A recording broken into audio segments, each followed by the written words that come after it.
मुख्यमंत्री अभ्युदय योजना में आप सभी प्रतियोगी छात्र छात्राओं का स्वागत है।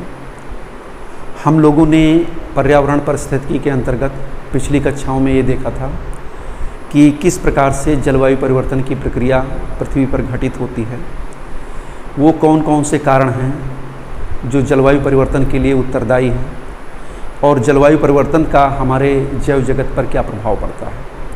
आज की क्लास बहुत ही महत्वपूर्ण आपकी है।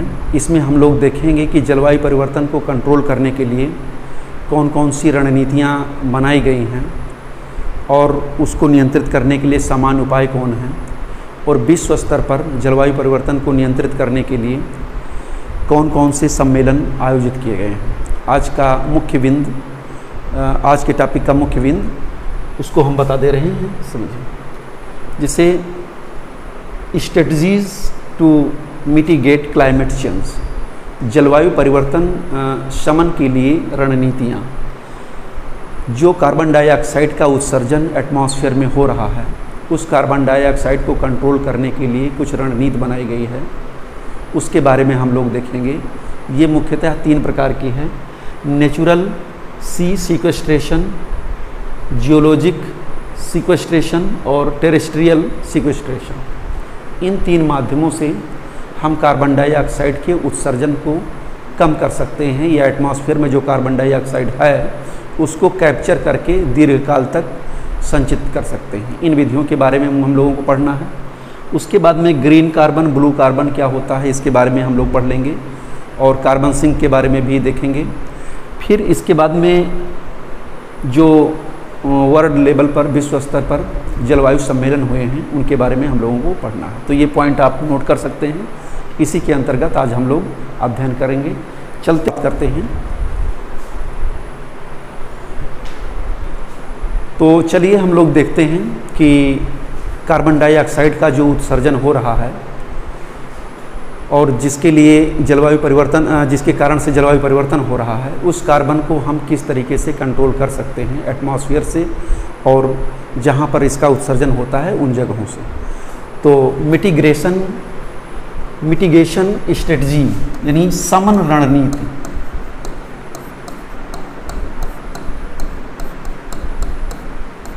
इसका तात्पर्य ये होता है, शमन का मतलब उसको कम करना या कंट्रोल करना। तो ये मुख्य रूप से कार्बन कैप्चर हम लोगों को पढ़ना है कि किस प्रकार से हम कार्बन डाइऑक्साइड जो उत्सर्जित हो रही है और एटमॉस्फेयर में जा रही है, उसको हम कंट्रोल किस तरीके से कर सकते हैं। तो देखिए, 2 ही तरीका हो सकता है। एक तो ये हो सकता है कि जो एटमॉस्फेयर में पहले से कार्बन डाइऑक्साइड मौजूद है, उद्योग धंधों के द्वारा, कल कारखानों के द्वारा, अर्बन सेक्टर से, ट्रांसपोर्ट सेक्टर से या इंडस्ट्रियल सेक्टर से जो कार्बन डाइऑक्साइड का उत्सर्जन हुआ है और उसके अलावा जो ग्रीन हाउस गैसों का उत्सर्जन हुआ है, उसको हम कैप्चर कर लें तो कार्बन डाइऑक्साइड की बढ़ी हुई मात्रा कम हो जाएगी। दूसरी चीज़ ये है कि जो कार्बन डाइऑक्साइड के उत्सर्जक तत्व हैं, जिनके माध्यम से उत्सर्जन हो रहा है, उन पर हम लगाम लगा दें। यानी कोयला और पेट्रोलियम जैसे जीवाश्म ईंधनों का जो दहन हो रहा है, अगर हम उसको कंट्रोल कर लें तो कार्बन डाइऑक्साइड का उत्सर्जन कम होना शुरू हो जाएगा। लेकिन ये संभव नहीं है। अगर हम उस पर पूर्णतः लगाम लगा देते हैं तो वैश्विक आर्थिक व्यवस्था मंदी के चपेट में आ जाएगी। आर्थिक क्रियाकलाप जो है वो बहुत ही कमज़ोर स्तर पर चला जाएगा, उसमें वृद्धि नहीं हो पाएगी। तो इसलिए दूसरा तरीका तो ये हो सकता है कि जो हमारे कार्बन डाइऑक्साइड के जो परंपरागत स्रोत हैं, उनके स्थान पर हम नए वैकल्पिक स्रोतों को ढूंढ निकालें। 2 ही तरीका हो सकता है। एक तो जो एटमॉस्फेयर की वृद्धि हुई है उसको हम कंट्रोल करना शुरू करें, वो तमाम जियो इंजीनियरिंग तकनीक से उस कार्बन डाइऑक्साइड को कैप्चर कर भूमि के अंदर या समुद्र के जल के अंदर उसको संग्रहित कर सकते हैं। और दूसरा, जहाँ से उसकी फैक्ट्री है, कार्बन डाइऑक्साइड का उत्सर्जन हो रहा है, उस पर हम अंकुश लगाएं, उस पर लगाम लगाएं। लेकिन उस पर लगाम लगाते हुए हमें ऊर्जा के वैकल्पिक स्रोतों पर ध्यान देने की ज़रूरत होगी। जैसे हम सोलर एनर्जी का उपयोग करने लगे हैं, उस क्षेत्र में हम इंफ्रास्ट्रक्चर को बढ़ाएं। विंड एनर्जी का भरपूर प्रयोग करें जिन क्षेत्रों में उसकी संभावना है। भूतापीय एनर्जी का, जो थर्मल एनर्जी का हम उपयोग करने लगे, ये सब कार्य करने की ज़रूरत होगी। तो चलिए सबसे पहले हम देखते हैं कि कार्बन को हम किस तरीके से कैप्चर कर सकते हैं।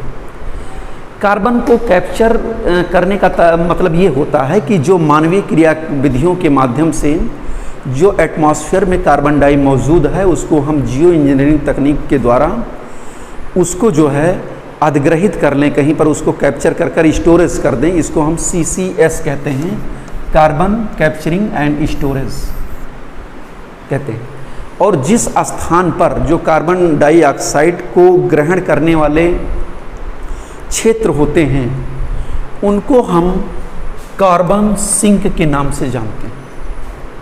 कार्बन सिंक का मतलब यानी ऐसा भाग या ऐसा क्षेत्र जहाँ पर कार्बन डाइऑक्साइड आकर के स्टोर होती है, उसको हम कार्बन सिंक के नाम से जानते हैं। यानी जो चीज़, जो वस्तु उत्सर्जन की अपेक्षा अवशोषण ज़्यादा करती है कार्बन डाइऑक्साइड का, उसको हम कार्बन सिंक कहते हैं। ये दो प्रकार का होता है, एक नेचुरल सिंक यानी प्राकृतिक, और एक आर्टिफिशियल या कृत्रिम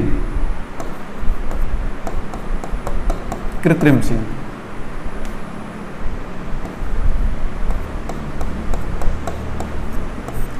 तो ये दो प्रकार का होता है। जैसे नेचुरल का मतलब है जैसे फॉरेस्ट एरिया हैं यानी वन हैं, तो नेचुरल सिंक हैं, वो कार्बन डाइऑक्साइड को ग्रहण करने का एक प्राकृतिक तरीके हैं। दूसरा जैसे मृदा है, वनस्पति हैं, ये सब कार्बन डाइऑक्साइड को ग्रहण करने के प्राकृतिक स्रोत हैं, यानी बृहत्तम उपभोक्ता के रूप में हमारे धरातल पर मौजूद हैं। दूसरा होता है जैसे आर्टिफिशियल में विघटित तेल भंडार या अखननीय जो खनन है, माइनिंग वाले क्षेत्र हैं, वो जो है कृत्रिम यानी आर्टिफिशियल सिंक के रूप में काम करते हैं। तो आगे की तरफ हम थोड़ा सा और बढ़ते हैं, देखते हैं कार्बन डाइऑक्साइड को कैप्चर करने के कौन कौन से तरीके हैं। हम इसको जियो इंजीनियरिंग मेथड के द्वारा 3 तरीकों के द्वारा जो है कार्बन डाइऑक्साइड को एटमॉस्फेयर से कंट्रोल कर सकते हैं। पहला है नेचुरल सी सिक्वेस्ट्रेशन, यानी जो समुद्री अधिग्रहण है, इसको हम कहते हैं प्राकृतिक समुद्री अधिग्रहण। प्राकृतिक समुद्री अधिग्रहण, यानी हम एटमॉस्फेयर से कार्बन डाइऑक्साइड को कैप्चर करके जो हमारे वाटर एरिया हैं यानी समुद्री भाग हैं, वहाँ पर उनको महासागर के नीचे यानी तलहटी के आसपास उनको जो है हम संचित करने की जो प्रक्रिया है, वो नेचुरल सी सिक्वेस्ट्रेशन या प्राकृतिक सामुद्रिक अधिग्रहण कहलाती है। इसको हम 2 तरीके से कर सकते हैं। एक डायरेक्ट इंजेक्शन यानी सीधे अंडर डाल करके,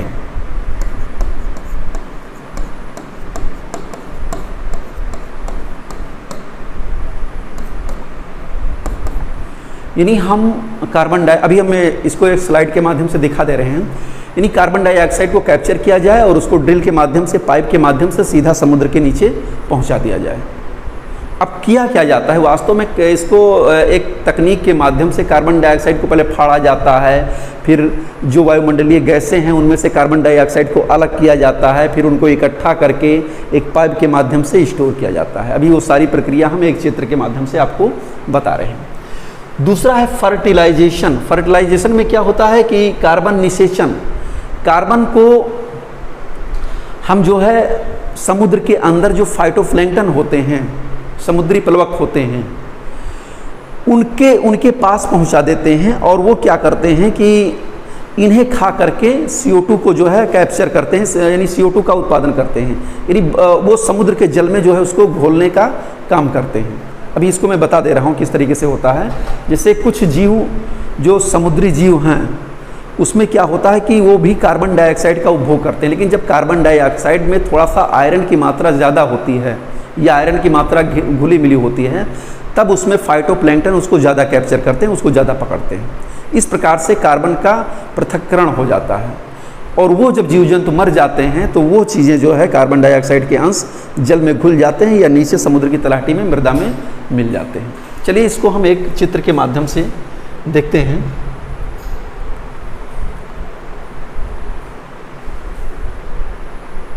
ये प्राकृतिक समुद्री अधिग्रहण, यहाँ पर आप देख रहे हैं इस स्लाइड के माध्यम से कि CO2 डिस्चार्ज यानी कार्बन डाइऑक्साइड का उद्योग धंधों के द्वारा, चिमनियों के द्वारा बड़े पैमाने पर इंडस्ट्री जो है औद्योगिक क्षेत्र से इसका उत्सर्जन हो रहा है।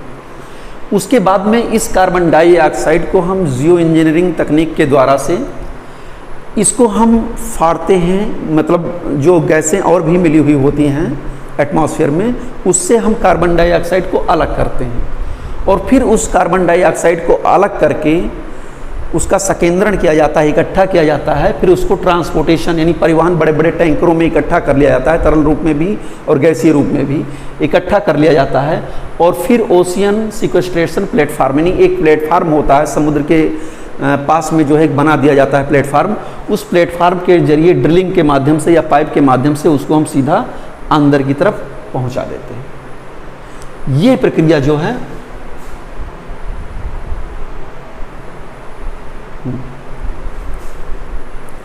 ये आप देख रहे हैं, यहाँ पर ये स्टोर हो गया। तो ये जो अधिग्रहण होता है यानी कार्बन डाइऑक्साइड को एटमॉस्फेयर से निकाल करके समुद्रों में जो है उसको संचयित कर देना, उसको स्टोर कर देना, ये प्रक्रिया प्राकृतिक समुद्री अधिग्रहण कहलाती है। नेचुरल सिक्वेस्ट्रेशन, सी सिक्वेस्ट्रेशन कहलाती है। ये आप देख रहे हैं यहाँ पर।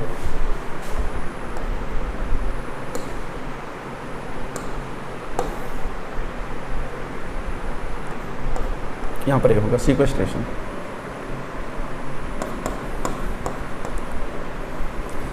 ओके, तो शायद में ये चीज़ आप समझ गए होंगे। और एक तरीका और भी होता है। अच्छा, ये दो चीज़ें हैं। एक तरीका ये होता है कि हम जो है इसको स्थलीय भाग पर भी इसका अधिग्रहण कर सकते हैं, यानी कार्बन डाइऑक्साइड का जहाँ पर अच्छा, ये दो तरीके इसके भी होते हैं।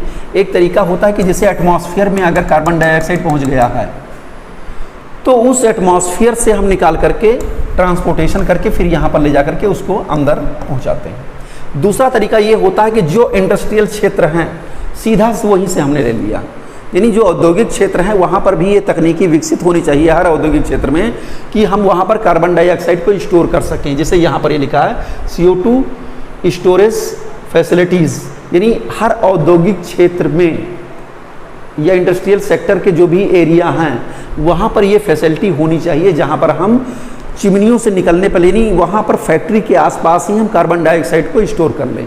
तो उसको स्टोर कर लेंगे तो उसके द्वारा हमें ट्रांसपोर्टेशन में आसानी होगी। लेकिन जब वो CO2 एटमॉस्फेयर में पहुँच जाता है तो वहाँ पर उसको फाड़ना, अलग करना, फिर उसको इकट्ठा करना, यह तकनीक बहुत ज़्यादा खर्चीली हो जाती है। यानी हम CO2 को दो तरीके से ले सकते हैं। एक तो जहाँ पर उसका प्रोडक्शन हो रहा है हम उसको एटमॉस्फेयर में जाने ही ना दें, वहीं से स्टोर कर लें, और दूसरा जो एटमॉस्फेयर में उसकी बढ़ी हुई मात्रा है उसको हम कंट्रोल कर लें। याद रहे, एटमॉस्फेयर में CO2 की मात्रा बहुत कम हो जाना भी हानिकारक है और बहुत ज़्यादा हो जाना भी हानिकारक है। इसलिए कार्बन डाइऑक्साइड और सभी गैसों का एक संतुलित मात्रा में एटमॉस्फेयर में रहना बहुत ज़रूरी है। आगे की तरफ हम चलते हैं थोड़ा सा। दूसरी हम विधि देखते हैं, ये आप यहाँ पर देख सकते हैं। ये सीधा इंडस्ट्रियल सेक्टर से CO2 का ट्रांसपोर्ट किया गया और यहाँ पर जो प्लेटफार्म है उस प्लेटफार्म से नीचे की तरफ समुद्र के अंदर इसको स्टोर कर दिया गया। अगला देखते हैं हम। दूसरा है आपका जो कार्बन अधिग्रहण का प्रकार है वो है भूगर्भिक अधिग्रहण या जियोलॉजिकल सिक्वेस्ट्रेशन। इसके अंतर्गत ये किया जाता है कि जैसे इंडस्ट्रियल सेक्टर से अब हम उसको समुद्र या किसी जलीय क्षेत्र में न ले जा करके उसको हम सीधा जो है ज़मीन के अंदर स्टोरेज कर देते हैं। कहने का तात्पर्य ये है कि जो जीवाश्म ईंधनों का हम उसका खनन करते हैं, जिन क्षेत्रों में कोयला की परतें पाई जाती हैं या जहाँ पर खनिज तेल विद्यमान हैं, उन्हीं क्षेत्रों पर ज़्यादातर इनको स्टोरेज करना ही लाभदायक होता है। अन्य क्षेत्रों में इनका स्टोर नहीं किया जा सकता है। अभी मैं आपको बता दे रहा हूँ। तो देखिए, इसमें होता क्या है कि इसमें भी वही दो तरीके हैं। एटमॉस्फेयर से हम अगर संग्रह करेंगे तब भी उसको एक जो है प्लांट के पास ला करके उसको द्रवित अवस्था में या गैसीय अवस्था में ला करके उसको हम नीचे की तरफ स्टोर कर देंगे, ज़मीन के अंदर स्टोर कर देंगे। दूसरा सीधा जो है फैक्ट्री से ही हम उसको एटमॉस्फेयर में जाने ही ना दें, कार्बन डाइऑक्साइड को प्लांट पर लाएं और सीधा जो है ज़मीन के अंदर स्टोरेज कर दें। अब एक चीज़ मैं आपको बता दूं थोड़ा सा,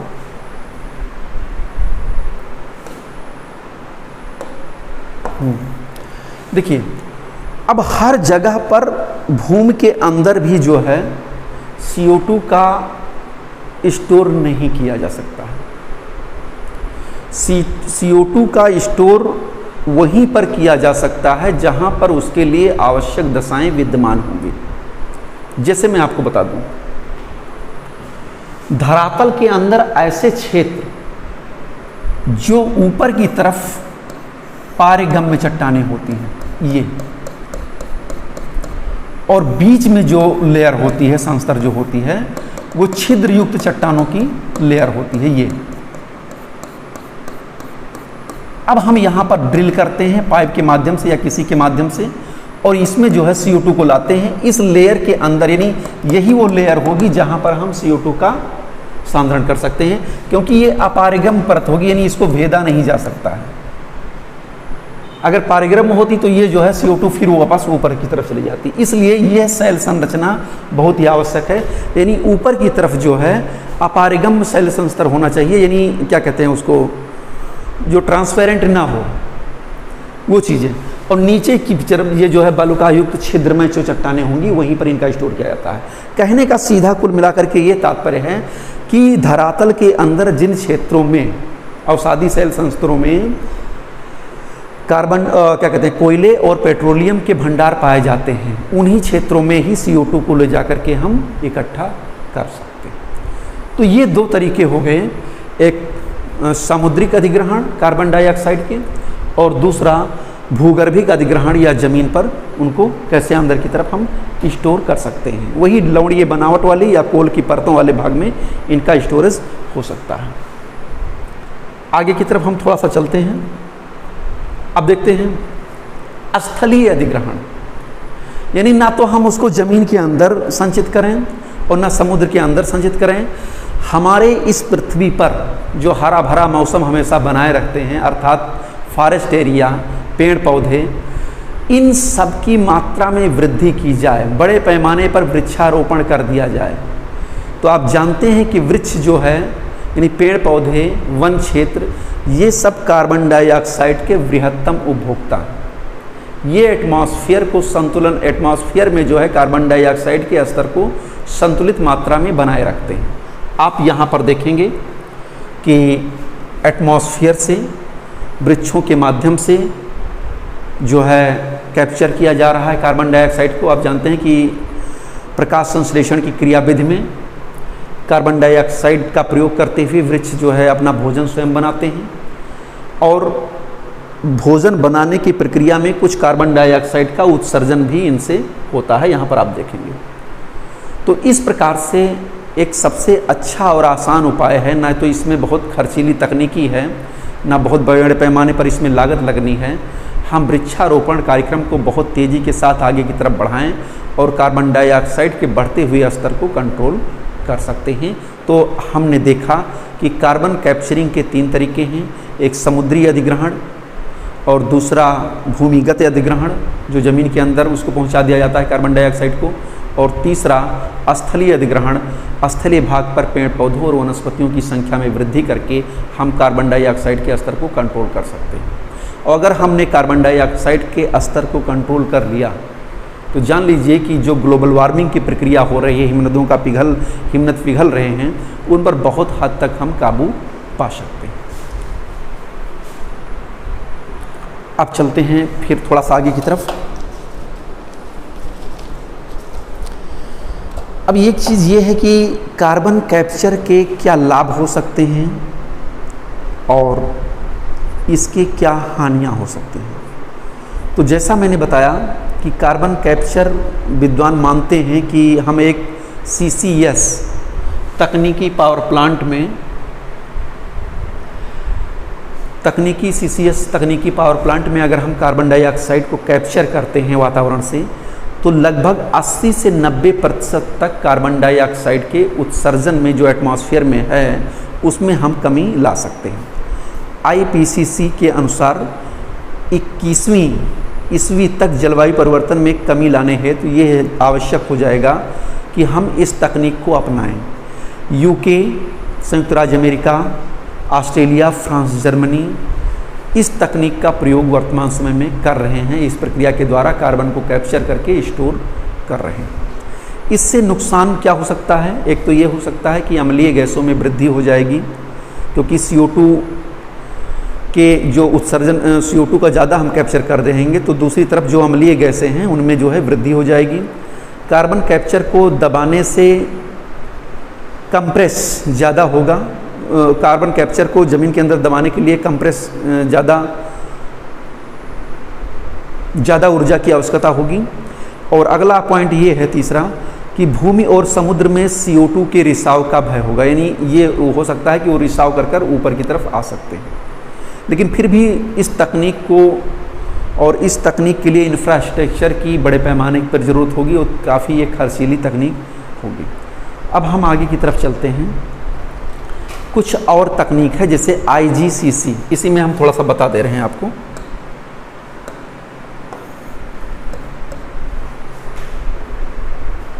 IGCC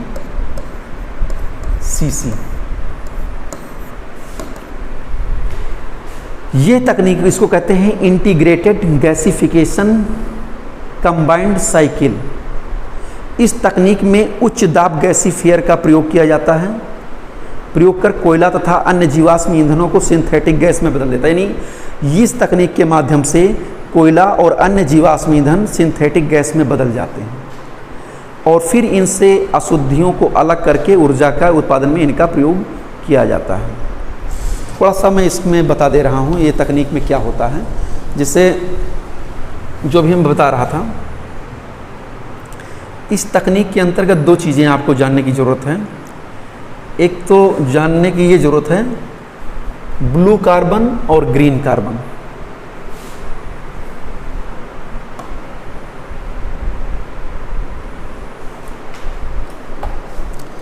ग्रीन कार्बन एवं ब्लू कार्बन, थोड़ा सा इसको देख लीजिए।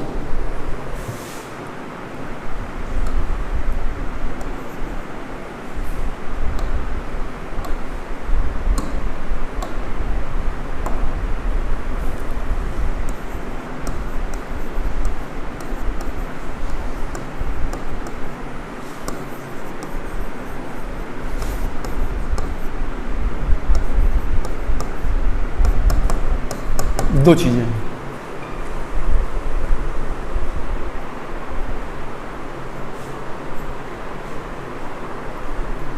देखिए इसको थोड़ा सा, ये उसी तकनीक का एक भाग है।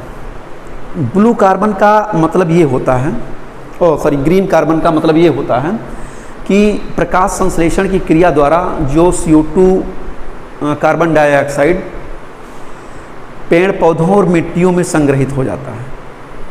कहने का तात्पर्य यह है कि एटमॉस्फेयर से पेड़ पौधे, मिट्टियाँ जो कार्बन डाइऑक्साइड को कैप्चर करती हैं उसको हम कहते हैं ग्रीन कार्बन कहते हैं।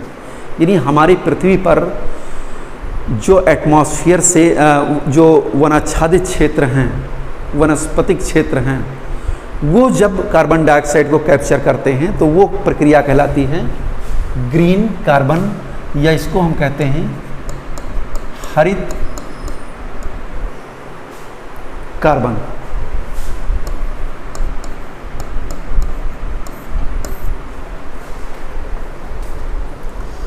यह एक जो कार्बन साइकिल है उसका एक प्रमुख भाग होता है। पौधों द्वारा फसलों में लघु अवधि के समय के लिए होता है और फिर बाद में जब ये सड़ गल जाते हैं तो इनसे कार्बन मुक्त हो जाता है।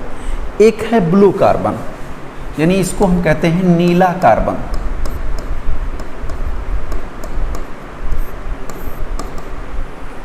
नीला कार्बन में होता क्या है कि जो दलदली क्षेत्र हैं, यानी जलीय क्षेत्र हैं, समुद्र के तटवर्ती भाग हैं जहाँ पर मैंग्रोव वनस्पतियाँ पनपती हैं, या दलदली भाग हैं, समुद्री घास, पेड़ और अंतर्ज्वारीय लवण, ये सब जो है कार्बन को अधिग्रहण करते हैं। कार्बन जब उसमें जमा हो जाता है एक सिंक के रूप में, तो उसको हम नीला कार्बन कहते हैं। यानी हरित कार्बन का तात्पर्य पृथ्वी पर या धरातल पर पेड़ पौधों वनस्पतियों के कार्बन डाइऑक्साइड के संग्रहण से होता है, उनके स्टोरेज से होता है। और दूसरा ब्लू कार्बन, यानी जो दलदली क्षेत्र हैं, लवणीय क्षेत्र हैं, ज्वारीय वनस्पति वाले क्षेत्र हैं, वहाँ पर जो जलीय भाग होते हैं, वहाँ पर कार्बन जब दलदलों में जमा हो जाते हैं तो उसको हम ब्लू कार्बन कहते हैं। ये कहने का तात्पर्य यही है कि ये एटमॉस्फेयर से जो है प्राथमिक उत्पाद द्वारा अधिग्रहण किए जाते हैं और फिर ये अवसादों में जमा कर दिए जाते हैं। अब हम थोड़ा सा और आगे बढ़ते हैं। एक चीज़ और आपको जान लेना है, कार्बन क्रेडिट नाम आपने सुना होगा। कार्बन क्रेडिट, कार्बन क्रेडिट का मतलब ये होता है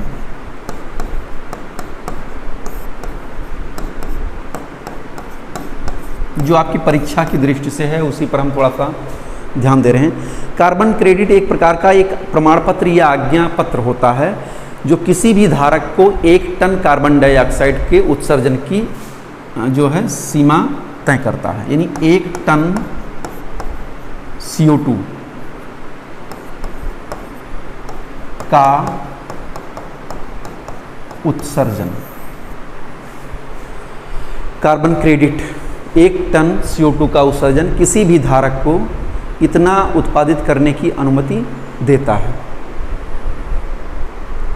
हाँ, और कहने का तात्पर्य है या इसके बराबर जो अन्य ग्रीन हाउस गैसें हैं उनके उत्सर्जन को जो है वो उत्सर्जन करने का अधिकार देता है। चाहे 1 टन कार्बन डाइऑक्साइड का उत्सर्जन कर दीजिए या 1 टन कार्बन डाइऑक्साइड के बराबर अन्य हरितगृह गैसों का उत्सर्जन वो धारक दे सकता है कार्बन क्रेडिट के अनुसार। चलते हैं, अब हम देखते हैं कि जलवायु परिवर्तन को कंट्रोल करने के लिए अन्य उपाय क्या हैं। ये तो एक तकनीक हो गया जो बहुत ही खर्चीली साबित हो सकती है, जिसके माध्यम से हम कार्बन डाइऑक्साइड को कंट्रोल कर सकते हैं। लेकिन अब कार्बन डाइऑक्साइड को कंट्रोल करने के लिए कुछ सामान्य उपाय हैं, उनकी हम चर्चा करेंगे। तो पहला है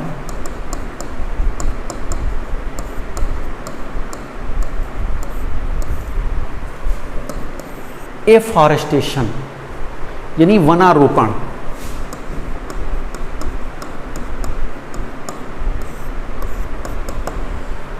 आप जानते हैं कि औद्योगिक क्रांति के समय जब देश में पाश्चात्य देशों में, विकसित देशों में औद्योगिक क्रांति की शुरुआत हुई और फिर विकासशील देशों में उसके बाद में औद्योगिक क्रांति की शुरुआत हुई, तो बहुत बड़े पैमाने पर वनों का निर्वनीकरण किया गया।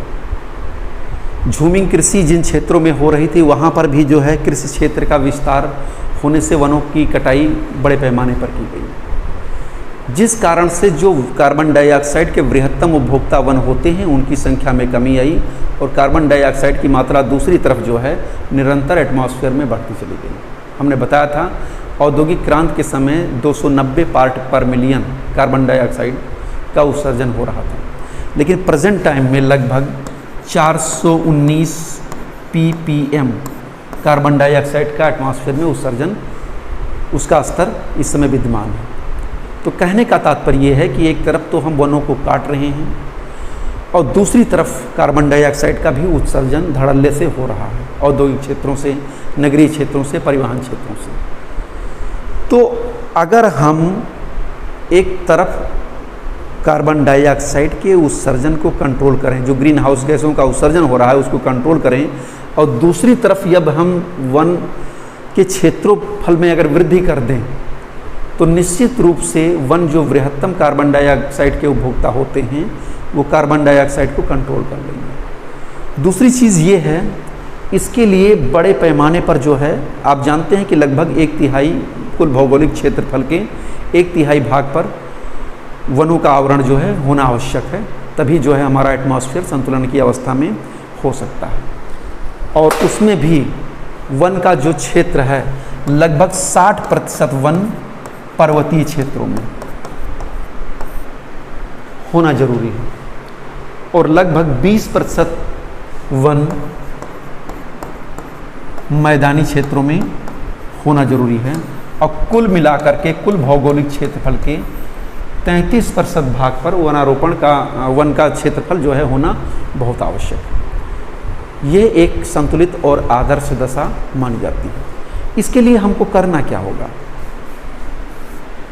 देखिए, इसके लिए कुछ कार्यक्रम चलाए गए हैं विभिन्न देशों में भी, भारत में भी, जिसके अंतर्गत जैसे है सोशल फॉरेस्ट्री, सामाजिक वानिकी,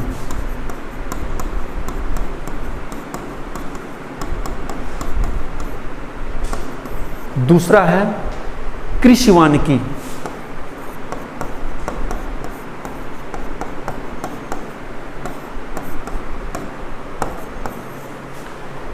तीसरा है शहरी वानिकी,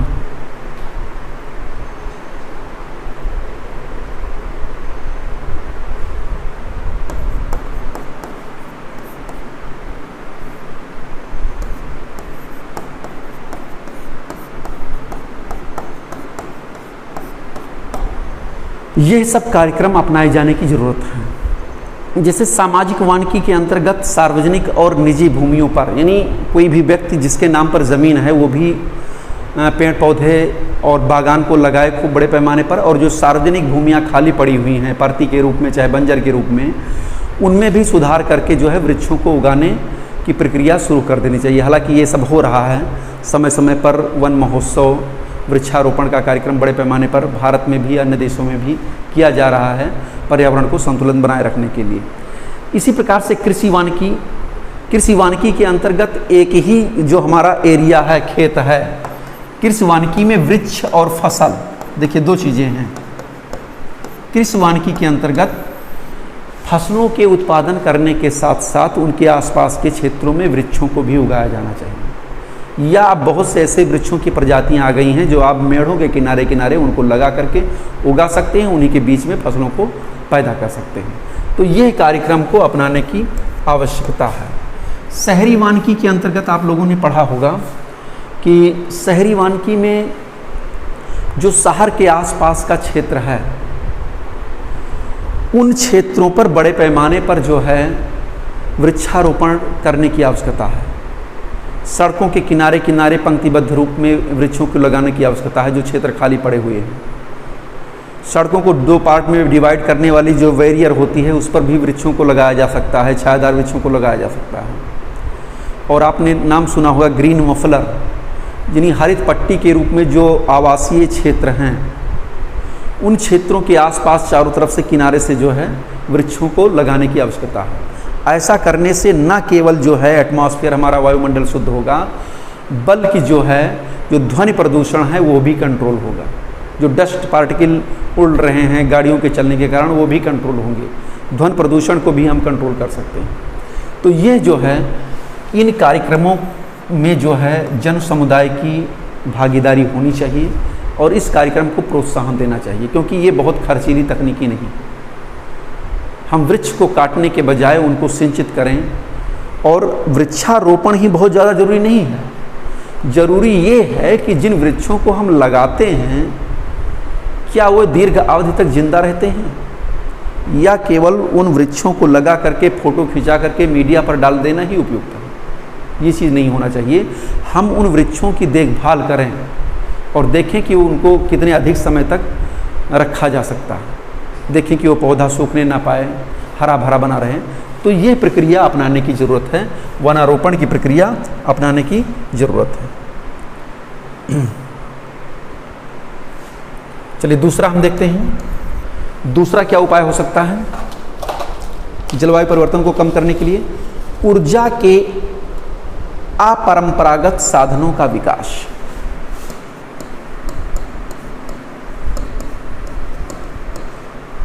या नवीकरणीय स्रोतों का विकास लिख दीजिए।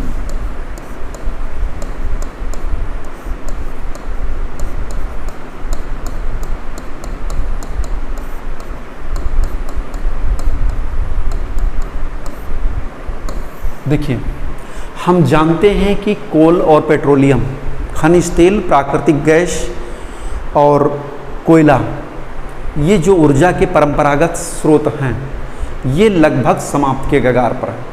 नहीं तो जो है 10-20 साल में इनकी समाप्ति होनी सुनिश्चित है। अब चूंकि इनका दहन जब हम करते हैं तो इन्हीं से ज़्यादा मात्रा में कार्बन डाइऑक्साइड का एटमॉस्फेयर में उत्सर्जन होता है, ग्रीन हाउस गैसों का उत्सर्जन होता है। इसको हमें कंट्रोल करने की ज़रूरत है। अगर हम इन संसाधनों को संचित नहीं रखेंगे तो एक समय ऐसा आएगा कि पृथ्वी के धरातल पर कोयला और पेट्रोलियम बिल्कुल समाप्त हो जाएगा। कोयले को एक प्लेट में, पेट्रोलियम को एक शीशी में हम किसी म्यूज़ियम में रख देंगे और आने वाली पीढ़ियां कहेंगी कि हमारे बाप दादा जो है इससे गाड़ियां चलाते थे, मोटर वाहन चलाते थे। ऐसी स्थितियां आ सकती हैं। इसलिए हम उनके वैकल्पिक स्रोतों को पहले से ढूंढ निकालें। अगर हम उनका वैकल्पिक स्रोत प्रशस्त कर सकते हैं तो वो ज़्यादा बेहतर होगा। हमको अब जो वर्तमान समय में इंफ्रास्ट्रक्चर डेवलप करना है वो इसी क्षेत्र में, ऊर्जा के वैकल्पिक स्रोतों के क्षेत्र में ही डेवलप करने की आवश्यकता है। इसके लिए हम यूज़ कर सकते हैं सौर ऊर्जा, सोलर एनर्जी। इसके लिए हम यूज़ कर सकते हैं पवन ऊर्जा, विंड एनर्जी। इसके लिए हम यूज़ कर सकते हैं भूतापीय ऊर्जा, जियोथर्मल एनर्जी। इसके लिए हम यूज़ करते हैं लहर ऊर्जा, लहर, धारा या ज्वार भाटा।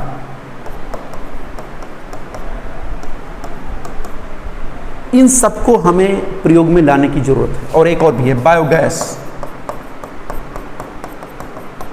इन सब के प्लांट लगाने होंगे और प्रत्येक देश की गवर्नमेंट को इन्हीं पर इंफ्रास्ट्रक्चर को डेवलप करना होगा।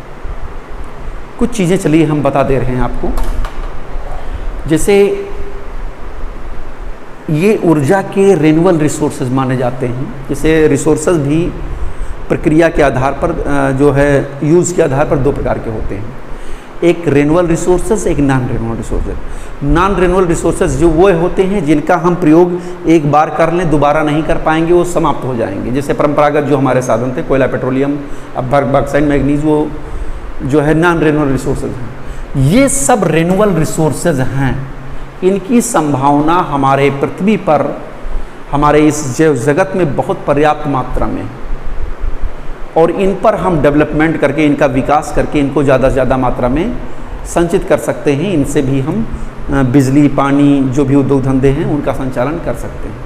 इससे बहुत बड़ी मात्रा में परंपरागत ऊर्जा के स्रोतों की बचत होगी। और ये सबसे ज़्यादा है, ये पर्यावरण के मित्र हैं। ये ऊर्जा के स्रोत जो है ये पर्यावरण के मित्र हैं। इनके द्वारा हमारे एटमॉस्फेयर को किसी भी प्रकार का नुकसान नहीं होगा, नहीं होने वाला है। चलते हैं हम थोड़ा सा इसको स्लाइड के माध्यम से देखते हैं।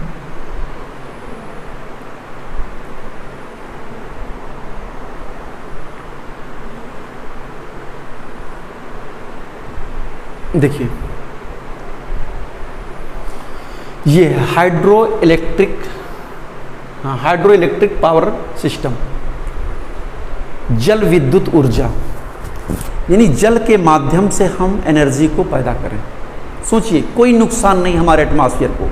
केवल इसके प्लांट को स्थापित करने में जो लागत आएगी वो प्रारंभिक लागत थोड़ी सी ज़्यादा होती है अन्य की अपेक्षा। यहाँ पर आप देख रहे हैं इसके लिए किया क्या जाता है कि हम सबसे पहले जल को किसी एक बड़े डैम के सहारे एक बड़े एरिया में उसको कवर कर लेते हैं, यानी जल को रोक लेते हैं।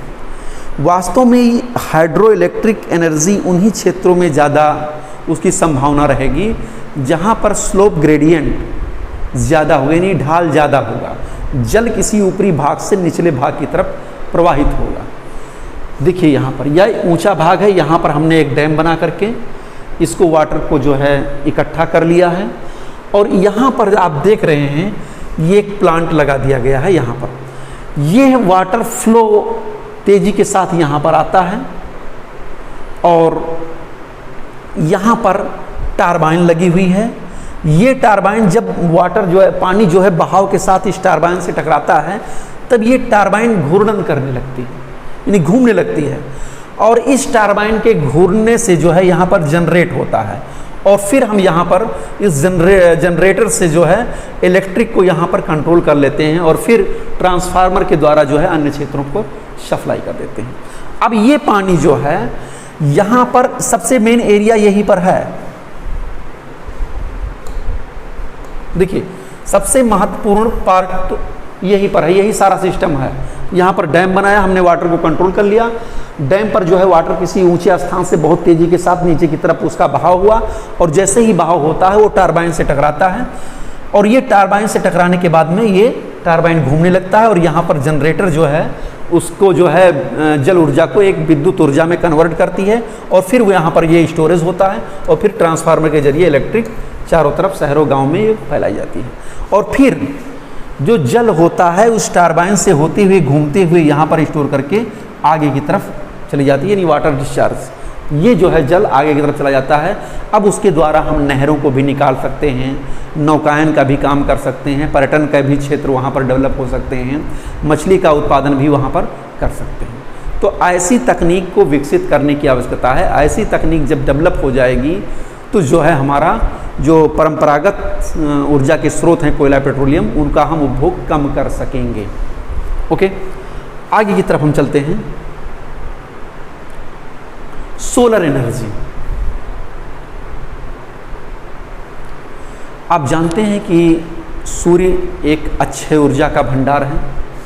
हमारे पूरे जैवमंडल को वही ऊर्जा के प्रमुख स्रोत के रूप में सजीव किए हुए है। विभिन्न प्रकार के जीव जंतु, वनस्पतियाँ, पेड़ पौधे सूर्य से ही प्रकाश प्राप्त करते हैं, उन्हीं से प्रकाश संश्लेषण की क्रिया द्वारा अपना भोजन बनाते हैं। अब केवल सूर्य उनके लिए ही लाभदायक नहीं है बल्कि मानव जाति के लिए भी लाभदायक है और ऊर्जा के एक वैकल्पिक स्रोत के रूप में इसका विकास बड़े पैमाने पर किया जा सकता है। जिन क्षेत्रों पर धूप ज़्यादा होती है, यानी सूर्य का प्रकाश पर्याप्त मात्रा में पड़ता है, वहाँ पर हम सोलर पैनलों का इस्तेमाल करके उस सौर ऊर्जा को हम विद्युत ऊर्जा के रूप में बदल सकते हैं। उनसे हम पंखे को चला सकते हैं, उनसे हम बिजली जला सकते हैं, उनसे टेलीविज़न चला सकते हैं। ठीक है, ये सब चीज़ें जो है मुख्य रूप से की जा सकती हैं। ओके, तो इसके भी कई तरीके हैं। अगला देखिए, जैसे मैं आपको बताते चलूँ, जैसे जल ऊर्जा जो भी मैंने पिछले बार में बताया था, ये जल ऊर्जा, इसमें थोड़ा सा आप चाहें तो पॉइंट को नोट कर सकते हैं। विश्व में जल विद्युत ऊर्जा के उत्पादक देश पराग्वे, नॉर्वे, ब्राज़ील और चीन है। और हमारे यहाँ भारत में जैसे कई जगहों पर डैम बनाए गए हैं, जैसे भाखड़ा नांगल बांध, दामोदर रिवर वैली प्रोजेक्ट, उसमें भी जो है डैम बनाए गए हैं, दामोदर घाटी परियोजना, गांधी सागर और नागार्जुन सागर, और भी कई डैम बनाए गए हैं जहाँ पर विद्युत ऊर्जा का, जल विद्युत ऊर्जा का बड़े पैमाने पर उत्पादन होता है। दूसरा है पवन चक्की। हाँ, इसको भी थोड़ा सा देख लीजिए। ये प्रक्रिया, इससे जो विंड एनर्जी है हम उन्हीं क्षेत्रों में प्राप्त कर सकते हैं जहाँ पर हवा का फ्लो ज़्यादा है, यानी हवा ज़्यादा मात्रा में प्रवाहित हो रही है या ज़्यादा समय के लिए प्रवाहित हो रही है। ऐसे एरिया हमारे जो है समुद्र के तटवर्ती भाग हैं, जैसे केरला, कर्नाटका, गोवा, तमिलनाडु, आंध्र प्रदेश, इन सब क्षेत्रों में, गुजरात के कुछ हिस्सों में, यहाँ पर जो है समुद्र तटीय क्षेत्रों से जो है हवा तेज़ी से चलती है और वहाँ पर ये पवन चक्कियाँ बना दी जाती हैं। इनके पंखे घूमते हैं, उनका संबंध टरबाइन से होता है, टरबाइन का संबंध जनरेटर से होता है और जनरेटर इलेक्ट्रिक का उत्पादन कर देती है और वो चारों तरफ सप्लाई होती है। तो ये भी एक ऊर्जा के वैकल्पिक स्रोत के रूप में इनका विकास किया जा सकता है, लेकिन इनका विकास वहीं पर होगा जहाँ पर हवा की गति ज़्यादा समय तक और ज़्यादा तेज़ी के साथ होगी। मैं आपको बता दूं कि ज़्यादातर ये समुद्र तटीय क्षेत्रों, पर्वत घाटियों, जहाँ पर प्रबल हवाएं चलती हैं, भारत में तमिलनाडु, आंध्र प्रदेश, गुजरात, कर्नाटक, केरल, यहाँ पर जो है इसके प्रोडक्शन की संभावना है। पवन ऊर्जा का हम उत्पादन बड़े पैमाने पर कर सकते हैं। एशिया का सबसे बड़ा पवन ऊर्जा केंद्र, याद रखिएगा, इसको आप थोड़ा सा नोट कर सकते हैं। कुछ फैक्ट भी आप नोट करते चलिए। एशिया का पवन ऊर्जा केंद्र,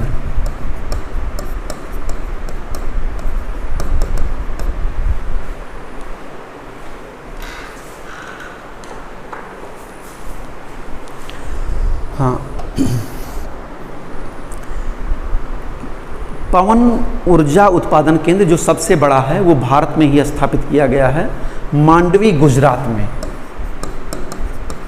मांडवी गुजरात में है, ये कच्छ क्षेत्र में पड़ता है। और एक और है, ये पवन ऊर्जा केंद्र है जहां पर सबसे ज़्यादा प्रोडक्शन होता है। एक और है, एशिया का सबसे बड़ा पवन फार्म। तो सबसे बड़ा पवन फार्म ये भी जो है भारत में है, ये है मुपंडल तमिलनाडु, ये पड़ता है तमिलनाडु में। ये 2 पॉइंट आप याद रखिएगा। यानी सबसे बड़ा पवन ऊर्जा केंद्र भी भारत में स्थापित है एशिया का, और सबसे बड़ा पवन फार्म भी भारत में स्थापित किया गया है। आगे की तरफ हम चलते हैं थोड़ा सा। हाँ, टाइडल एनर्जी, ज्वारीय ऊर्जा, सारी प्रक्रिया वही है, सीधा से समझ लीजिए। ये आप चित्र के माध्यम से थोड़ा सा फीका दिखाई दे रहा है, इस चित्र के माध्यम से आप देख सकते हैं। टाइडल एनर्जी में होता क्या है कि जब ज्वार भाटा आता है, देखिए 2 चीज़ें हैं, एक धाराओं के माध्यम से भी एनर्जी पैदा की जा सकती है, दूसरा लहरें जो अनवरत गति से चलती हैं उनके माध्यम से भी एनर्जी पैदा की जा सकती है, और तीसरा जो है ज्वार भाटा के माध्यम से भी एनर्जी पैदा की जा सकती है, और चौथा जो है सुनामी लहरों के उत्पन्न होने से भी एनर्जी को पैदा करने पर रिसर्च हो रहा है।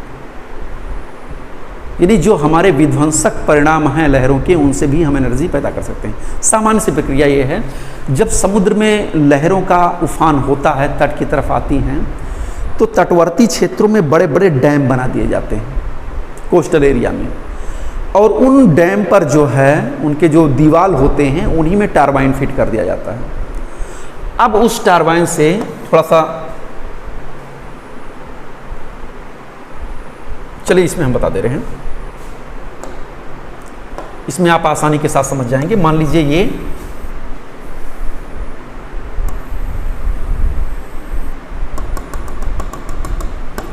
सागरीय क्षेत्र है, ओके। अब किया क्या जाएगा कि यहां पर एक डैम बना दिया जाएगा, और इस क्षेत्र में एक बहुत बड़ा जलाशय स्थापित कर दिया जाएगा। अब यहाँ पर जब समुद्री लहरें उठेंगी ऐसे ऐसे, तो आएंगी इस टरबाइन से, यहाँ पर जो प्लांट स्थापित किया जाएगा उससे टकराएंगी, टरबाइन घूमेगा, टरबाइन का संबंध जनरेटर से होगा, जनरेटर का संबंध इलेक्ट्रिक एनर्जी से होगा, यहाँ पर टकरा करके ये जल जो है यहाँ पर स्टोर होता रहेगा। अब इसके बाद में क्या होता है, जब ज्वार चला जाता है, यानी भाटे की स्थिति आती है, जल तल निचला होता है, तब यही पानी वापस होने लगता है, समझिए। तो इस प्रकार से समुद्र तटवर्ती क्षेत्रों पर बड़े बड़े दीवारों के माध्यम से टरबाइन लगा दिया जाता है। जब जल में उफान होता है तो टरबाइन घूमता है, और जब जल समुद्र की तरफ पीछे लौटता है तब भी टरबाइन घूमती है। तो इस प्रकार से उसमें जो सर्कुलेशन होता है, मूवमेंट होता है टरबाइन में, उससे हम टाइडल एनर्जी को पैदा कर सकते हैं। लहर ऊर्जा, धारी ऊर्जा भी इसी कॉन्सेप्ट पर आधारित है।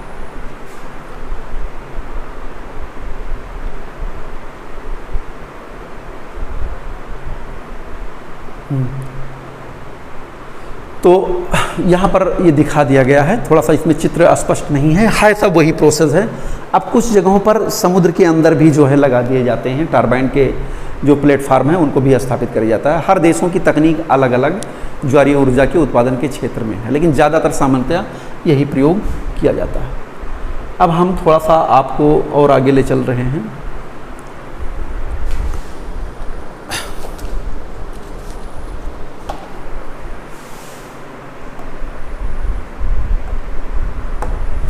हाँ, तो 2 हो गया, एक तो हम बड़े पैमाने पर वनारोपण करें, और दूसरा ऊर्जा के वैकल्पिक स्रोतों को ढूंढें। तीसरा ये है पर्यावरण के प्रति विश्व स्तर पर जागरूकता उत्पन्न करना।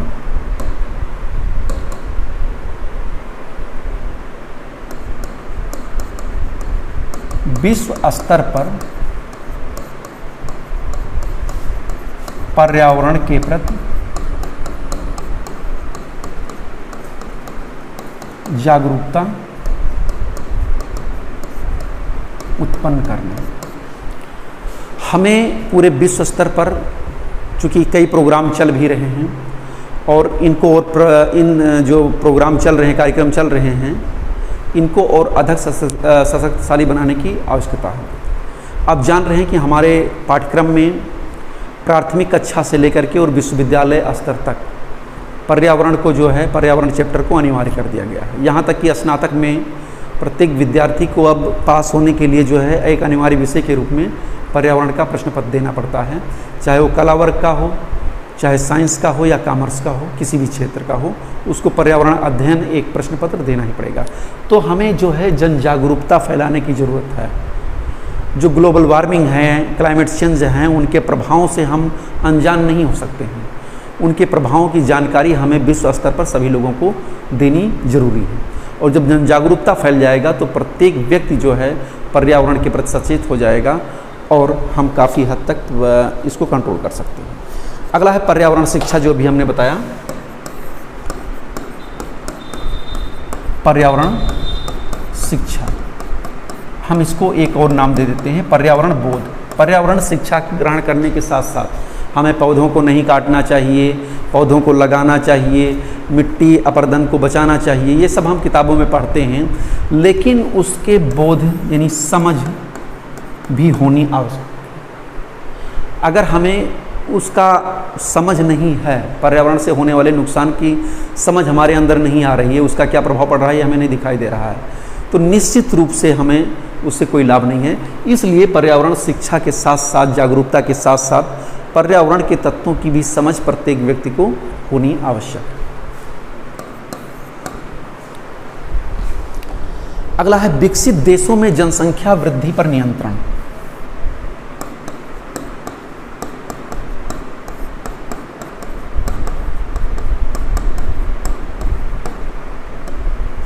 विकसित और विकासशील दोनों जान लीजिए। सॉरी, विकासशील।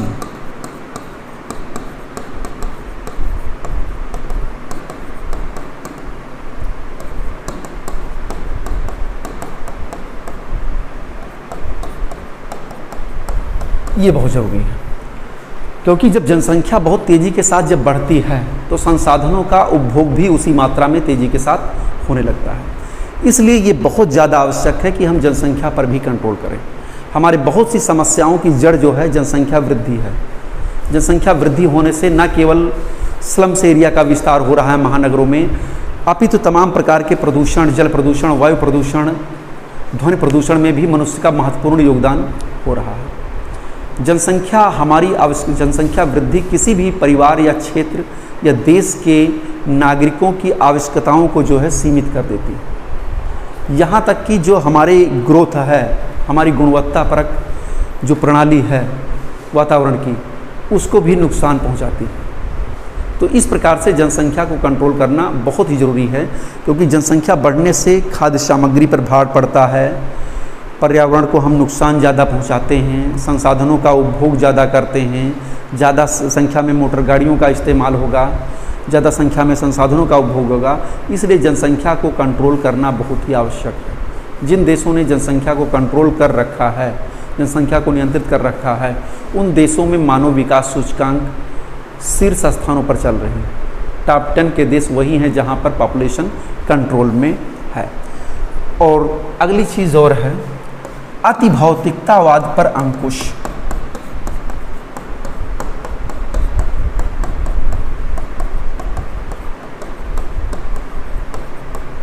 देखिए, ये भी बहुत इम्पोर्टेंट है। जो विकसित देश हैं उनके यहाँ मनुष्य की जो है एक अतृप्त पिपाशा है। एसी में रहेंगे, एसी गाड़ी में चलेंगे, एसी गाड़ी में उड़ेंगे, सब कुछ क्लोरोफ्लोरोकार्बन CFC गैस का बहुत बड़ी मात्रा में जो है उत्सर्जन कर रहे हैं विकसित देश। वो आधुनिक से परा आधुनिक होते जा रहे हैं। तो कहीं ना कहीं अगर उपभोक्तावाद पर हम अंकुश लगाएं, यानी जो हमारी आवश्यकता की चीज़ें हैं उन्हीं का ही केवल हम उपयोग करें, अति भौतिकतावाद की तरफ न जाएं, तब भी हम काफ़ी हद तक संसाधनों का अनुकूलतम उपयोग कर सकते हैं और दक्षतापूर्ण प्रौद्योगिकी के द्वारा संसाधनों को हम ग्रहण कर सकते हैं। तो इस प्रकार से आप देखते हैं कि जलवायु परिवर्तन को नियंत्रित करने के लिए ये भी फैक्टर बहुत महत्वपूर्ण है। तो इस लेक्चर में आप लोगों ने पढ़ा कि जलवायु परिवर्तन को कंट्रोल करने के लिए कौन सी जो है जियो इंजीनियरिंग तकनीक है कार्बन कैप्चर करने के लिए, और फिर कार्बन को कंट्रोल करने के लिए, जलवायु परिवर्तन को कंट्रोल करने के लिए कौन कौन से सामान्य उपाय किए जा सकते हैं। अब हम लोग आगे की तरफ फिर चलते हैं। और देखते हैं कि विश्व स्तर पर जलवायु परिवर्तन को कंट्रोल करने के लिए कौन कौन से संगठन बने हुए हैं और उनके क्रम को हम थोड़ा देखते हैं।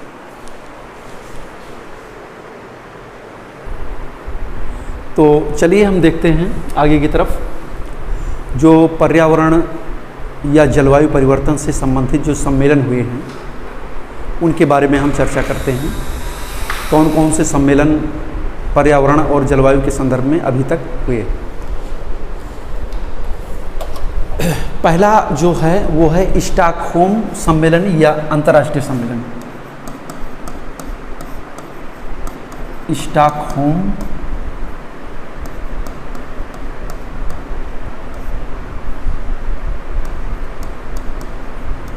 अंतर्राष्ट्रीय सम्मेलन।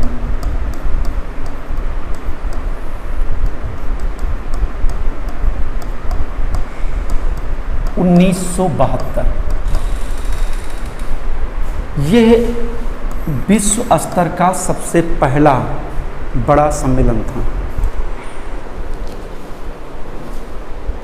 1972 में पहला वैश्विक शिखर सम्मेलन था।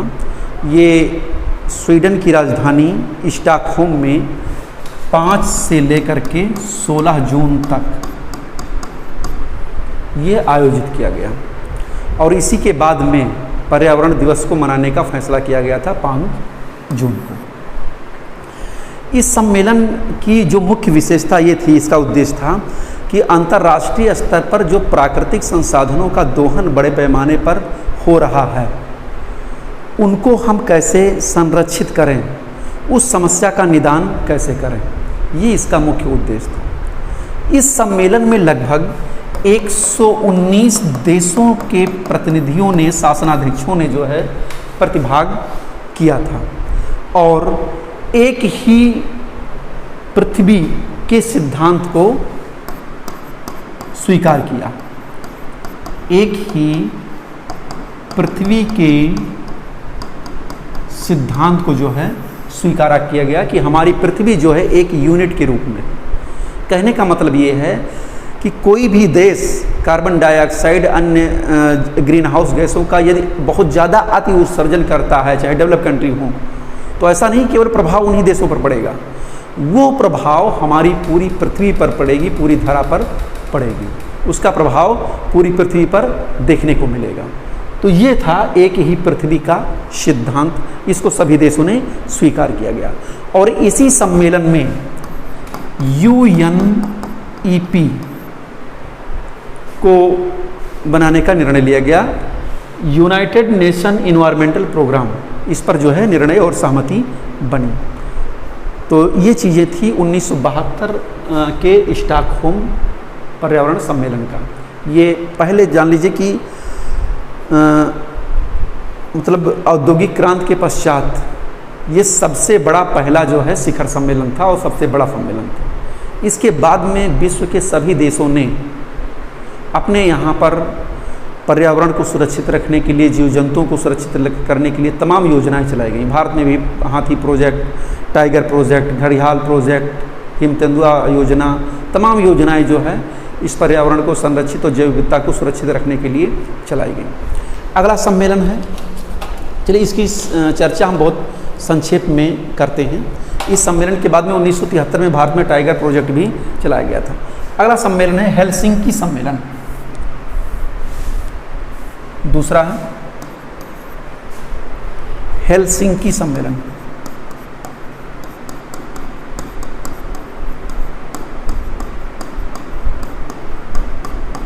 हेलसिंकी सम्मेलन 1974 में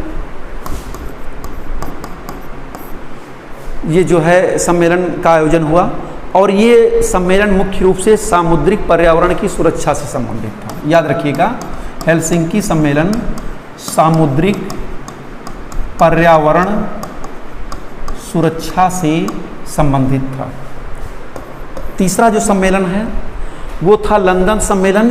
ये सब छोटे छोटे हैं लेकिन परीक्षा में ये भी पूछे जा सकते हैं। लंदन सम्मेलन जो था वो 1975 में आयोजित किया गया लंदन में और इसमें समुद्री के कचरे का निस्तारण पर प्रतिबंध लगाया गया। समुद्र में जो कचरा उद्योग धंधों, फैक्ट्रियों द्वारा या बड़े बड़े महानगरों द्वारा डाला जा रहा था, उस पर जो है प्रतिबंध लगाया गया। यानी समुद्री कचरा निषेध, समुद्री कचरे के निस्तारण पर जो है प्रतिषेध लगाया गया। यानी समुद्र में जो है कचरे को जो जाते थे उस पर जो है प्रतिबंध लगाया गया, यानी उससे संबंधित है। एक सम्मेलन है वियना सम्मेलन, चौथा।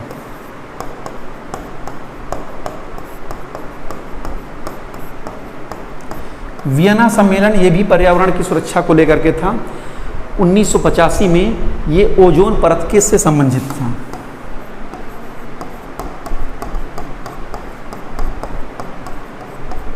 ओजोन परत से संबंधित था ये वियना सम्मेलन। आप एक और मैं बता दे रहा हूँ जो बहुत ही महत्वपूर्ण है ओजोन परत संरक्षण के लिए। अक्सर ये परीक्षा में कई बार पूछा गया है। मॉन्ट्रियल समझौता कनाडा में जो है ये आयोजित किया गया था। इसके बारे में हम थोड़ा आप लोगों को बता रहे हैं।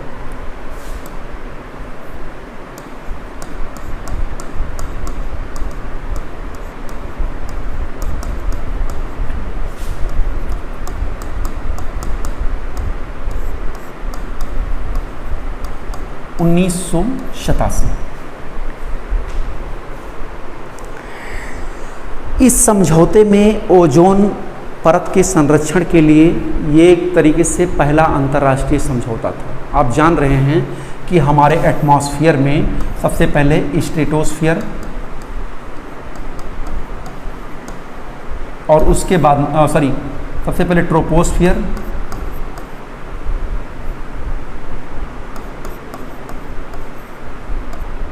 और उसके बाद में स्ट्रेटोस्फीयर। स्ट्रेटोस्फीयर में ही O3 गैस पाई जाती है, यानी ओजोन परत पाई जाती है। 15 से 32 किलोमीटर के आसपास क्षेत्र में ओजोन की सांद्रता ज़्यादा होती है, यानी उसका संकेंद्रण ज़्यादा है।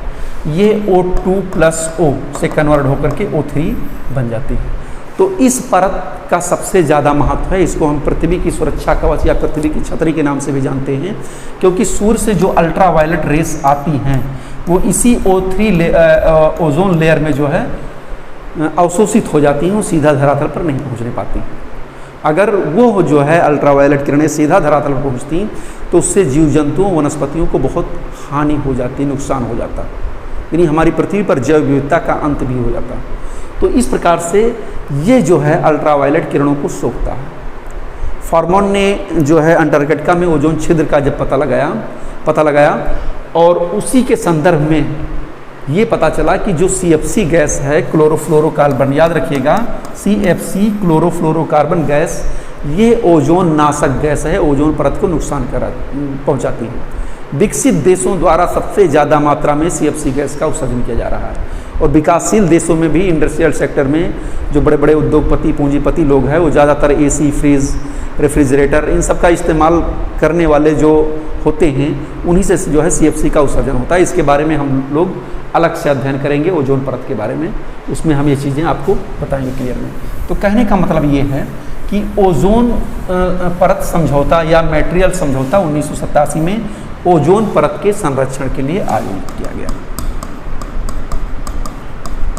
ओजोन परत संरक्षण से संबंधित ये समझौता था और 16 सितंबर 1987, याद रखिएगा 16 सितंबर 1987 को आयोजित किया गया था। इसीलिए अब जो है उसी समय से 16 सितंबर को प्रतिवर्ष हम ओजोन दिवस मनाते हैं। अगला एक महत्वपूर्ण जो है वो है रियो सम्मेलन या पृथ्वी सम्मेलन। ये सबसे इम्पोर्टेंट है। रियो सम्मेलन या हम इसको पृथ्वी सम्मेलन कहते हैं। ये 1992 में आयोजित किया गया था। ब्राज़ील की जो राजधानी है रियो डी जेनेरो, वहाँ पर ये रियो सम्मेलन आयोजित किया गया था और इसका जो मुख्य उद्देश्य था रियो सम्मेलन का, वो 4 चीज़ों पर विशेष ध्यान दिया गया। पहला, तापक्रम नियंत्रण, तापक्रम नियंत्रण, यानी हम टेम्परेचर को कंट्रोल करें जो ग्लोबल वार्मिंग की प्रक्रिया हो रही है, कार्बन डाइऑक्साइड का जो स्तर एटमॉस्फेयर में लगातार बढ़ रहा है, उसको जो हम कैसे नियंत्रित करें, इस पर चर्चा हुई। दूसरी चर्चा हुई वन संरक्षण पर, और तीसरी महत्वपूर्ण चर्चा जैव विविधता पर हुई, और चौथी चर्चा हुई सतत विकास यानी सस्टेनेबल डेवलपमेंट पर। ये भी चैप्टर आपको आगे पढ़ाना है। तो कहने का तात्पर्य है इन 4 मुद्दों को लेकर के रियो सम्मेलन यानी पृथ्वी सम्मेलन 1992 में रियो डी जेनेरो में आयोजित हुआ। इसका मुख्य जो उद्देश्य था, यहीं पर जो है एक सतत विकास यानी सस्टेनेबल डेवलपमेंट से संबंधित एजेंडा 21 पारित किया गया। एजेंडा 21 पृष्ठों का एक दस्तावेज था, जिसमें 21 बिंदु थे। उन्हीं का एक विस्तृत लेखा जोखा जो है एजेंडा 21 में सम्मिलित किया गया है, उसको जो है पारित किया गया। कभी कभी परीक्षा में प्रश्न पूछा जाता है कि एजेंडा 21 किससे संबंधित है। तो कुल मिलाकर के ये ग्लोबल वार्मिंग को कंट्रोल करने के लिए और जैव विविधता के संरक्षण एवं सतत विकास को प्रोत्साहन करने के लिए ये सम्मेलन किया गया था। ये बहुत ही महत्वपूर्ण सम्मेलन था। इसके बाद में एक और सम्मेलन है, क्योटो सम्मेलन।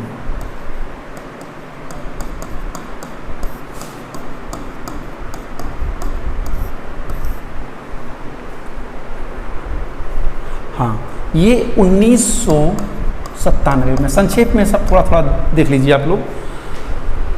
इसको क्योटो सम्मेलन को पृथ्वी क्या कहते हैं, पृथ्वी +5 सम्मेलन भी इसको कहा जाता है। क्यों कहा जाता है आप जान गए होंगे। 5 वर्ष बाद में जो है ये क्योटो सम्मेलन किया गया था।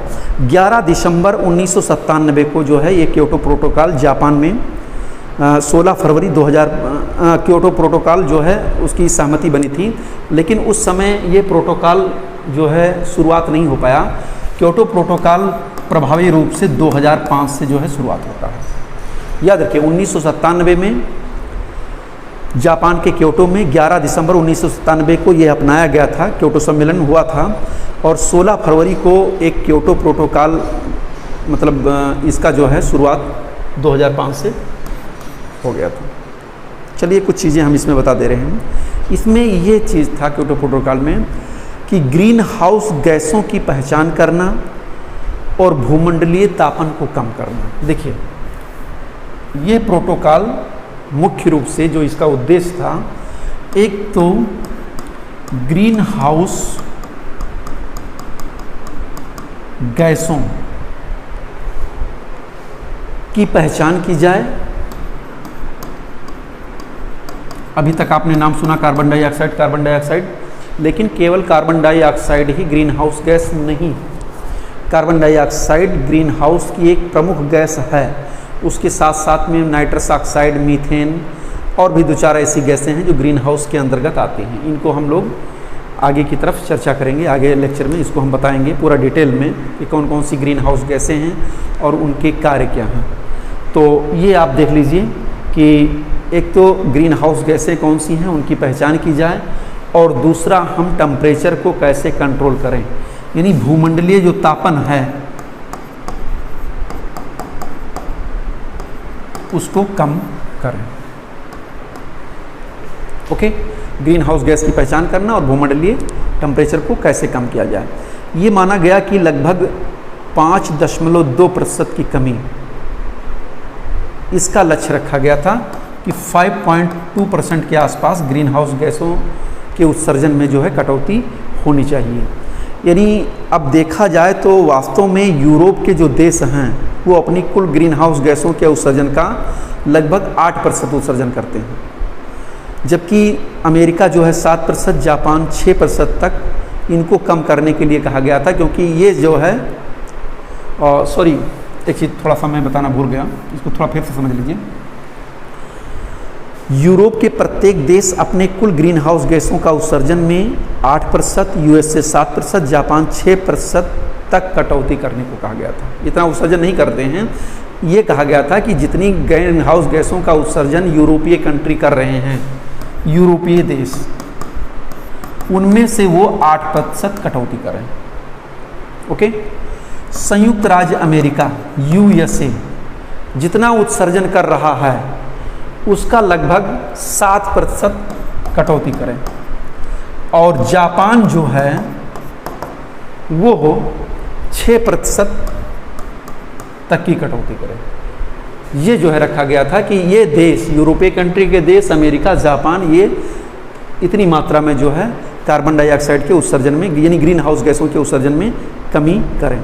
क्योटो संधि के अनुपालन में 2005 में एक चीज़ बहुत ही इम्पॉर्टेंट है, इसको आप याद रखिएगा कि सबसे पहले ग्रीन हाउस गैसों पर टैक्स लगाने वाला जो देश था वो न्यूजीलैंड है। 2005 में ही इसने इस प्रक्रिया को बहुत ही प्रभावी रूप से बना दिया, और कार्बन के अतिरिक्त उत्सर्जन पर, ग्रीन हाउस गैसों के अतिरिक्त उत्सर्जन पर इसने कार्बन टैक्स लगा दिया कि जो ज़्यादा उत्सर्जन करेगा उस पर ये टैक्स लगेगा, कार्बन टैक्स लगा दिया गया। तो ये प्रथम देश है ग्रीन हाउस गैसों के उत्सर्जन पर टैक्स लगाने के पश्चात। और इसके बाद में विभिन्न देशों में जो है ऊर्जा के जो रेन्यूएबल रिसोर्सेज हैं उन पर विशेष ध्यान दिया जाने लगा। जैसे स्वीडन विश्व का पहला ऐसा देश था जहां पर बायोगैस के आधार पर रेलगाड़ी चलाई जा रही है। कैलिफोर्निया में स्थित मोहावे रेगिस्तान में सोलर पावर प्लांट लगाया गया, और USA ने कैलिफोर्निया में जैव ईंधन क्या कहते हैं ई कोली बैक्टीरिया से जैव ईंधन को बनाने में सफलता प्राप्त की। तो ये सब प्रक्रियाएं क्योटो सम्मेलन के बाद में ही शुरुआत हुई।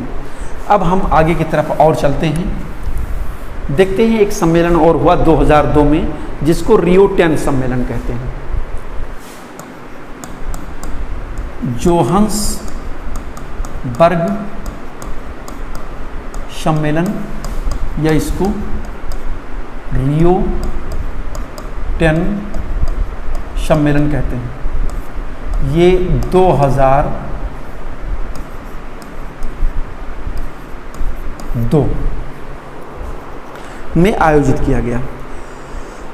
इस सम्मेलन का जो मूल उद्देश्य था वो था सस्टेनेबल डेवलपमेंट, सतत विकास, शाश्वत विकास, world summit on sustainable development, यानी इसका मूल मुद्दा ही था सस्टेनेबल डेवलपमेंट। आप शायद में पढ़े होंगे या नहीं जानते हो तो बता दूं मैं। सतत विकास एक ऐसा विकास होता है जो पर्यावरण को नुकसान पहुंचाए बिना होता है। इसमें यह बताया गया था 1987 में कि एक परिभाषा दी गई थी कि वर्तमान हम अपनी आवश्यकताओं को कंट्रोल में रखें, यानी हम संसाधनों का इस कदर से उपभोग करें कि हमारे आने वाली पीढ़ियां भी उन संसाधनों के उपभोग से वंचित ना रहें। यानी जो संसाधन हम यूज़ कर रहे हैं उनको इतना उपभोग ना किया जाए कि वो समाप्त हो जाएं, उसको हम अनुकूलतम और दक्षतापूर्ण प्रौद्योगिकी द्वारा उपभोग करें ताकि हमारी आने वाली पीढ़ियां भी उन संसाधनों का उपभोग कर सकें। ये है आपका सतत विकास। और इसमें चूँकि 10 वर्षों में जो एजेंडा 21 था उसकी समीक्षा की गई। एजेंडा 21 की जो है 10 वर्षों की समीक्षा जो है जोहान्सबर्ग सम्मेलन में की गई, और इसमें जो है विश्व एकजुटता कोष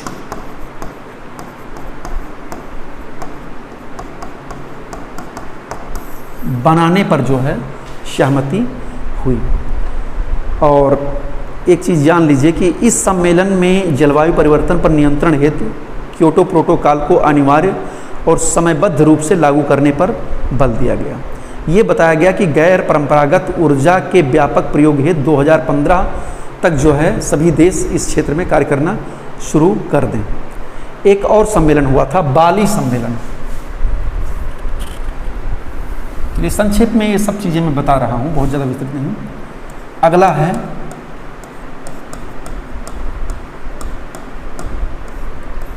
बाली सम्मेलन, ये 2007 में हुआ है। बाली सम्मेलन, इसको नुसा दुआ सम्मेलन भी कहते हैं, इंडोनेशिया के बाली द्वीप पर 2007 में ये आयोजित हुआ था। और इसमें भी बाली रोड मैप जो है एक प्रोग्राम तैयार किया गया, और इसमें जो है लगभग 190 देशों के प्रतिनिधियों ने जो है भाग लिया था। इसमें ये कहा गया था कि ग्रीन हाउस गैसों की उत्सर्जन दर को 2050 तक 2000 के स्तर तक लाया जाना चाहिए। और आगे की तरफ और चलते हैं। कोपेनहेगन सम्मेलन 2009।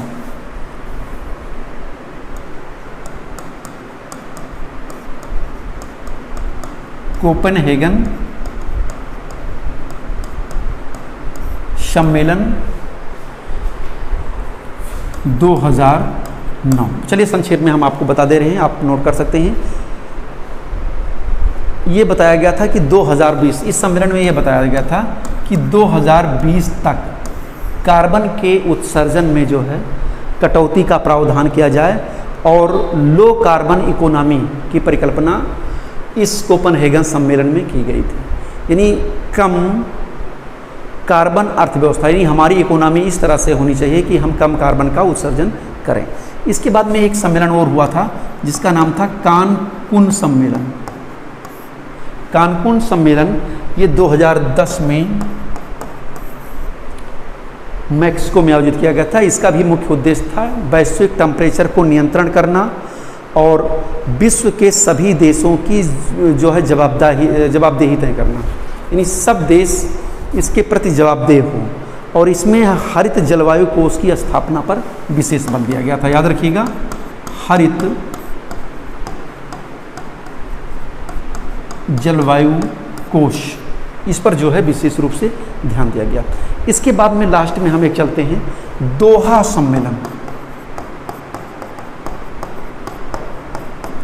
दोहा सम्मेलन 2012 में ये आयोजित किया गया और क्लीन डेवलपमेंट मैकेनिज्म CDM, याद रखिएगा, क्लीन डेवलपमेंट मैकेनिज्म, इसके अंतर्गत प्रदूषण को कम करने का प्रयास पर जो है सहमति जताई गई। और ये बताया गया कि अच्छा, इस सम्मेलन में ये था, दोहा सम्मेलन में, कि निर्धन देश जो थे, गरीब मुल्क जो थे, उन्होंने डिमांड की थी कि जो अमीर देश हैं या विकसित देश हैं वो अपने यहाँ जो है कार्बन डाइऑक्साइड के उत्सर्जन के लिए सबसे ज़्यादा जिम्मेदार हैं, इसलिए उनको सबसे ज़्यादा कटौती करना चाहिए। लेकिन इस पर जो है संयुक्त राज्य अमेरिका और अन्य विकसित देशों ने असहमति जता दी, कहा कि ऐसा नहीं हो सकता है, हमारी इकोनॉमिकल ग्रोथ जो है रुक जाएगी और हमारा जो जीवन स्तर का ढंग है वो खराब हो जाएगा। यानी इस पर सहमति नहीं बनी, क्योंकि गरीब देश या विकासशील या अल्प विकसित देशों का यही मानना था कि सबसे ज़्यादा कार्बन डाइऑक्साइड उत्सर्जन के लिए, जलवायु परिवर्तन के लिए, ग्लोबल वार्मिंग के लिए विकसित देश जिम्मेदार हैं। तो इस पर जो है उन लोगों ने नहीं माना, कहा कि नहीं, जो भी व्यवस्थाएं होंगी वो एक समान रूप से लागू होंगी। तो ये चैप्टर आपका कंप्लीट होता है। इस चैप्टर में हम लोगों ने पढ़ा कि जलवायु परिवर्तन को कंट्रोल करने के लिए कौन कौन से समन्वित रणनीतियाँ हैं, उसको कम करने के लिए कौन कौन सी रणनीति है, तो कार्बन कैप्चरिंग कैसे की जाएगी और सामान्य उपाय क्या हैं, और विश्व स्तर पर जो जलवायु सम्मेलन हुए हैं वो कहाँ पर हुए हैं, किस वर्ष हुए हैं और उनका मुख्य उद्देश्य था, उसमें मुख्य बातें क्या कही गई थी। तो इन्हीं इतने को आपको मुख्य रूप से ध्यान देना है। Thank you. ओके।